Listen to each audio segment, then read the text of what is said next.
Գյուրջան Կասկադ 60 ամիս փուլային վճարում բազմաթիվ առավելություններ։ Դանյանն ասում էր սահմանազատում կլինի, սահմանագծում կլինի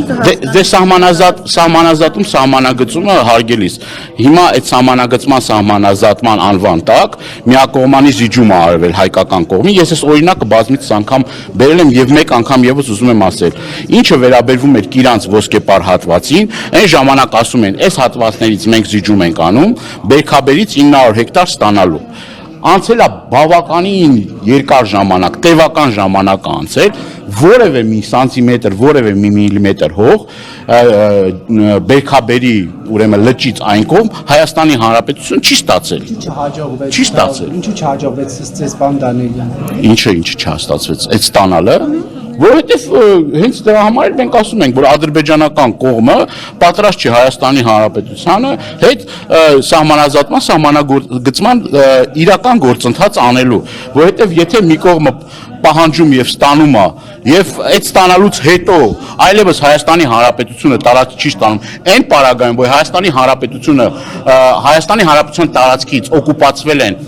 շուրջ 200 քառակուսի կիլոմետր ըստ պաշտոնական տվյալների, բայց ոչ պաշտոնական տվյալներով խոսում եմ մոտավորապես 400 քառակուսի կիլոմետրի մասին։ Այսինքն դա միակողմանի զիջում ա եղել։ Դրա դիմաց ոչ մի բան ոչ ստացել են, ոչ էլ ես ուզում եմ ձեզ հիշեցնել, ոչ էլ որևէ մի ադրբեջանի պաշտոնյա ասել է, որ Ադրբեջանի տարածքում կան հայկական հողեր։ Մենք դրանից առաջ էլ ինչ ենք ասում ենք սահմանազատման սահմանագծման գործընթացը պետք է արվի այն քարտեզների հիման վրա, որ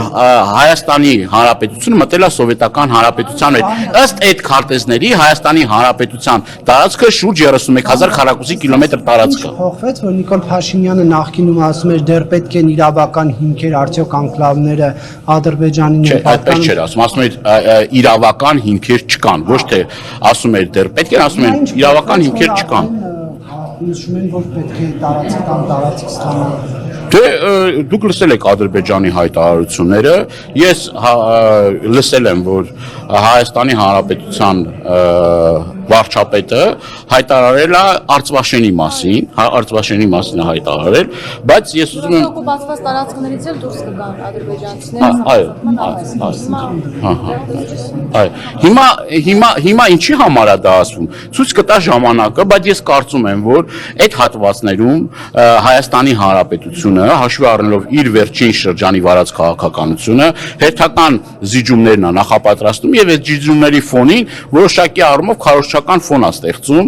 եւ ուզում նաեւ ձեզ տեղեկացնել, որ այն հատվածները, որի մասին երկար ժամանակ խոսում, այդ հատվածները անցում են շատ կարեւոր մեծ համար նշանակություն ունեցող ենթակառուցվածքներ։ Դա Հայաստան մտնող գազամուղն է, դա ինտերնետ մալուխներն են եւ այլ կոմունիկացիաներ, ճանապարհներ եւ այլ կոմունիկացիաներ, որը փաստացի երկու հատվածում էլ, Տավուշի հատվածում էլ, Տիգրանաշենի հատվածում էլ լրջագույն խնդիրներ են ստեղծել Հայաստանի Հանրապետության համար։ Հայաստանի նպատակրելու այսպես նոր նախապայման է, որ անգամ առանց իրավական որևէ հիմքերի այս գործընթացները տեղ ունենան։ Գուցե սա էլ է բացի սահմանադրությունը փոխելու այդ անդրադառնալու պահանջից, սա էլ այսպես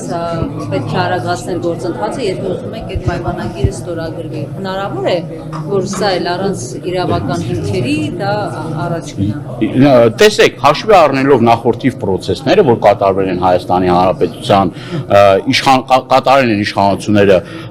շրջանցելով մեր սահմանադրությունը, ինչի համար եմ ես ասում։ Ես ուզում եմ նաև ձեզ հիշեցնել, որ այն տարածքները, որ հանձնվել են Ադրբեջանին, այդ հատվածներում բավականին տարածքներ կային, որոնք Հայաստանի Հանրապետության կադաստրային քարտեզներում եղել են։ Դա տրվել են վկայականներ այդ մարդկանց։ Այնուհետև այդ գործընթացներից հետո հետ ողորմյա են արել եւ այդ կադաստրային քարտեզներից այդ հատվածները, եթե նայեք նախորդիվ կադաստրային քարտեզները եւ հիմի կադաստրային քարտեզը բավականին ակնառու ձևով կտեսնենք, որ այդ տարածքների փոփոխություն ա եղել կադաստրային քարտեզների։ Այսինքն իրավական առումով այդտեղ լուրջ խնդիրներ կա, ես նաև ուզում ձեզ հիշեցնել նախորդիվ իրենց արած հայտարարությունը, որ այդ մասով իբր քրեական գործ կա, չէ՞ հարուցված, ասում էր այդ առումով կան քրեական գործեր հարուցած, մի հոգի, ես պատասխանատու կերպով ձեզ ասում եմ, միջև այս բանը մի հոգի չի պատժվել ենթադրյալ, որ ասում են այն ժամանակ խնդիրներ ա եղել այդ վկայականները տալու կադաստրային քարտեզների հետ կապված։ Այս առումով որևէ մեկը պատասխանատվության չի ենթարկվել։